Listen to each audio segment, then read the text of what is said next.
Hello everyone, welcome back to GearUpWindows.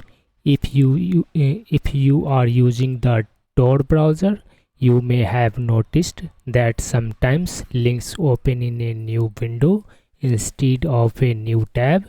This can be annoying, especially if you prefer to keep everything organized inside one browser window. In this video, I will show you how to open links in tabs instead of a new window in Tor browser on Windows 11 or Windows 10. So let's get started.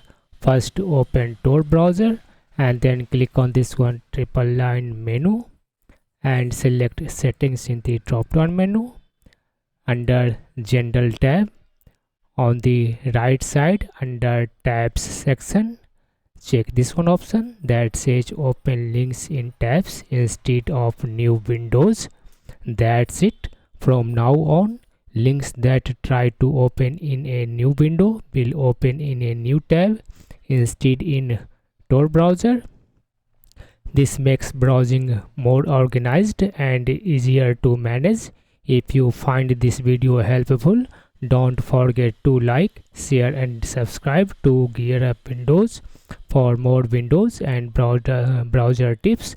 Thanks for watching and I will see you in the next video.